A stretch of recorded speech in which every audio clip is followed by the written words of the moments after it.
Videos देखने के लिए सब्सक्राइब करें जनसत्ता.com, बेल आइकन दबाकर पाएं लेटेस्ट नोटिफिकेशंस। उत्तर प्रदेश की जनता ने देखा है कि किस तरीके से नफरत की राजनीति हुई है, शोषण की राजनीति हुई है, लोग अपमानित हुए हैं। इस सब बदलाव के लिए, प्रोग्रेसिव पॉलिटिक्स के लिए, एक पॉजिटिव पॉलिटिक्स के लिए और समाजवादी पार्टी की कोशिश है लोगों को साथ लाने का काम कर रहे हैं, लोगों को मिलाने का काम कर रहे हैं। और उसी कड़ी में जब पिछली बार स्वामी साहब मौर्य जी साथ आए, हमें खुशी है उनके साथ और साथी भी आए हैं। समाजवादी पार्टी की जो आने वाले समय में लड़ाई है उसको और आसान किया।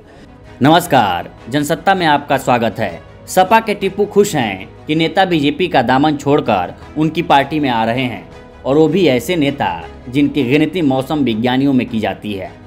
बोलें तो ऐसे नेता जो हवा का रुख भांपकर उसी दल का दामन थामने के लिए मशहूर हैं जिसकी सरकार बनने की उम्मीद सबसे ज़्यादा होती है।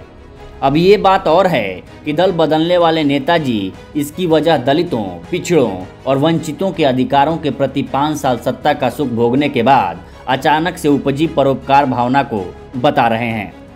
मनाने वाले लोग समय पर सजग सावधान रहते, समस्याओं को दूर करते और साथ ही साथ उत्तर प्रदेश के जनता के हितों की रक्षा करने में सफल होते तो शायद आज इतना बड़ा झटका भारतीय जनता पार्टी को नहीं लगता। 5 साल तक जिस पिछड़े, जिस दलित, वंचित, उपेक्षित लोगों के सहयोग आशीर्वाद से भारतीय जनता पार्टी की सरकार बनी, वो 5 साल तक उपेक्षित रहे, लोग मलाई खाते रहे, लेकिन उनको कोई कुछ भी नहीं मिला, उनको इंसाफ, न्याय, सम्मान नहीं मिला।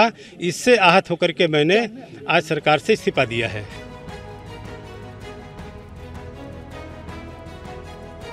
सुना आपने, नेताजी फरमाते हैं कि 5 सालों में जब जनता जनार्दन के हितों की अनदेखी हुई तो 5वें साल के आखिरी महीने में इन लोगों का ज़मीर भी जाग गया और इन्होंने सत्ताधारी दल से अलग होने का फैसला कर लिया।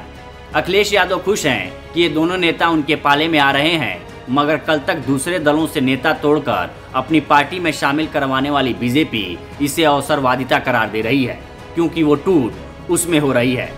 मगर बड़ा सवाल ये है कि दल बदल कर चुनाव लड़ने वाले इन नेताओं को जनता कितना भाव देती है। जनसत्ता की इस रिपोर्ट में आइए इसी आंकड़े पर नजर डालते हैं।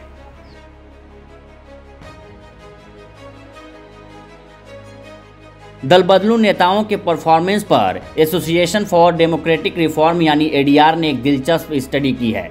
एडीआर की इस रिपोर्ट को देखें तो पता चलता है कि साल 2017 से 2020 के बीच 5 सालों में 357 नेताओं ने पार्टी बदलकर चुनाव लड़ा है। इनमें 170 यानी कि 48% ही चुनाव में जीत का स्वाद हासिल कर पाए हैं, जबकि 187 नेताओं को हार का सामना करना पड़ा है।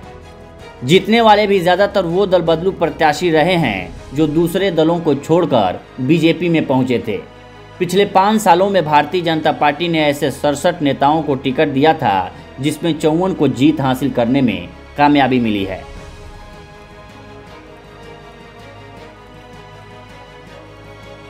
ऊपर बताए गए आंकड़ों में लोकसभा और विधानसभा दोनों चुनावों के नतीजे शामिल हैं।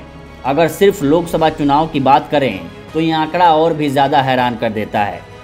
साल 2019 के लोकसभा चुनावों में कुल 12 नेताओं ने एक पार्टी छोड़कर दूसरे के टिकट पर चुनाव लड़ा और सभी हार गए। विधानसभा उपचुनाव में दल बदलने वाले नेताओं की तुलनात्मक तौर पर परफॉर्मेंस अच्छी रही है। ऐसे में 48 नेताओं ने चुनाव लड़ा और उसमें 39 यानी कि 81% को जीत मिली। वैसे पिछले 5 सालों के दौरान सबसे ज़्यादा 182 विधायकों ने भाजपा का दामन थामा है और सबसे ज़्यादा नुकसान में कांग्रेस रही है। सिर्फ यूपी में ही नहीं बल्कि सारे देश में, क्योंकि साल 2016 से 2020 के दौरान देश भर में करीब 170 कांग्रेसी विधायकों ने पार्टी का साथ छोड़कर दूसरे दलों का साथ अपना लिया है।